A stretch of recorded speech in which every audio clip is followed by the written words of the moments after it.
Hello everyone.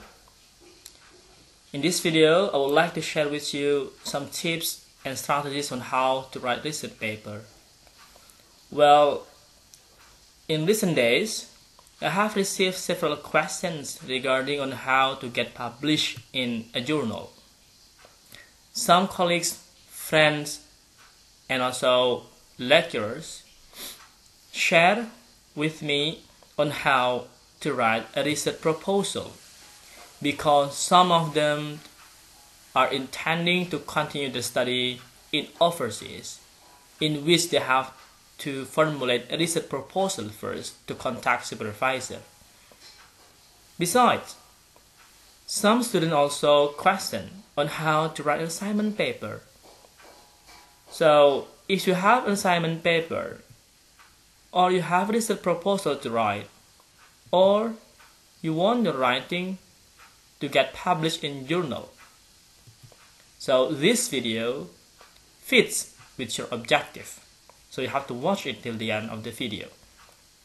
If not, maybe you are interested in finding scholarships because you want to travel to overseas to continue your study, be it master program or PhD program. This video is also suitable for you. Okay, now let's get started. Is you interested in publishing your article in journal, in reputable journal, be it national or international, and you want to use this for your application for master program or PhD program to continue your study, let's say for example in Netherlands. At the end of your study, after you complete it, so you could later provide and write a novel, for example, that express your experience in studying in overseas. So this is the way how we are going to tell and share with you the step-by-step in writing a research paper, especially for those people who have never published their writing in a journal or presenting their paper in a conference. This is my details. I have published article in Scopus, so that is my Scopus ID and origin number. Again, this is our novel that we wrote based on the experience that I have when I get my master program in Netherlands. One of my attempts at time to get scholarship is by providing the reviewers my experience in publication. So I think to have a research paper and to build our publication knowledge and atmosphere is very important. So what is the first step to do if you are interested in writing a research paper? The first one that you have to do is you have to map your field of interest. Let's say because I am from social science, especially in humanities, so I might be interested in studying language, or maybe in linguistics, or maybe in literature. So from these three options, I have to select one at least. Not at least, I guess. You should select one, whether or not you are going to focus on linguistics or literature, for example. After that, you could later specify it, your topic. Why? Because sometimes a researcher, a writer, looks too ambitious to that field of interest, in which at the end of the day, they are confused what to do, since they carry out a very big topic. For instance, you are interested in studying the language, let's say the language of Java or Japanese language, and you have learned morphology in your class, you have learned phonology, you also learn grammar, semantics, and pragmatics. So if you are going to study the language of Java, you don't have to study all aspects of these theories. You don't have to study morphology combined with phonology combined with grammar. So you can focus one. For example, you focus on investigating the grammar of Japanese. By then, you can also make it narrower. For example, you only study the clause of Japanese. Or maybe you can specify it. Which Japanese? Oh, Japanese in East Java, focusing on teenagers. So at the end of the day, you're going to study the clause of Japanese teenagers. So that is specific, and you can make it more feasible. After you have selected and decided your topic, now it's time for you to confirm that the topic you want to study is really suitable with your interests. Second, you have to know what you want to know by studying this topic.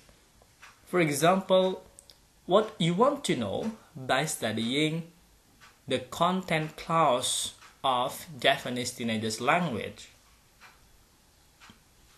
What kind of objective, what kind of goal you are going to achieve by studying the topic. What is far more salient is that you have to ask yourself why you are doing this topic, why you are doing this research project. This is important because you are not going to carry out this project to write this paper in one night, in one day. No, you may have to invest your time for about a week or more, a month or more, because this topic requires you to invest energy and time again. Therefore, you have to ask yourself why you are doing this topic, why you are doing this research, why you are doing this study. What other aspects that are also important to consider? This is, so you have to consider what kind of potential benefit that your study will contribute to the academic discussion, and also maybe have contribution toward the society. So in writing this in your research paper, especially if you are writing research proposal to compete for particular grant, so this contribution should be very tangible and feasible. Therefore, you need to consider again to particular contribution in particular academic discussion, in particular theory that you employ, and also to the society. The dilemma of studying the language is that we don't have any direct practical contribution normally for society. Unlike sciences, for example, if you are studying, let's say, geography, so you focus on how climate change, for example. It is not only geography, but you have also to study the disaster. So you focus on that. So the direct contribution could be filled by the society, but the language does not have any direct impact toward the social economical development. Therefore, you have to confirm and convince the reader, the reviewer, that your study is very salient to conduct. In this part, in this step, you also begin formulating the research questions. So understanding what is your objective, understanding the reason why you are doing this is similar to addressing and formulating research questions. Now I would like to highlight on research questions. In formulating research questions, first you have to ask whether or not your research question is worth investigating. Let's take example just now when you are studying Japanese teenage language, you focus on content clause. So what is probably your third question? So maybe you are going to ask, what are the types of content clause used by Japanese teenagers in their communication? So you can later ask whether or not this research question is worth investigating. Second, you need to see whether or not this question is feasible or not. If you are residing in Japanese and you have a lot of friends who speak Japanese, so to answer that question, to carry out that project is very feasible. But if you are not residing in Japanese, let's say you are in Papua New Guinea, then you are going to study Japanese language. So you have to think whether to conduct Japanese language study in there is feasible or not. Afterwards, you could also think on how to make it operationalized. It means that you have to also consider to think on how you are going to collect the data, how the method you are going to select, and how to analyze the data. The data is the thing that you are going to investigate, the problem or the question.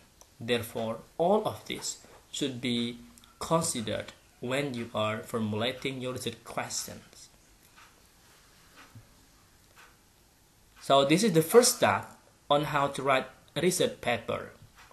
You should have the topic, you select the topic, you decide what you want to know, and then you ask yourself whether or not this topic will be going to have contribution to particular academic discussion and society, and then you ask yourself whether or not the thing that you are investigating it is worth investigating, and whether or not it is doable or not. If you have known and understood already this part, so now we are going to come to the next part, that is what to do if we have already a topic to carry out. We have already a topic to research.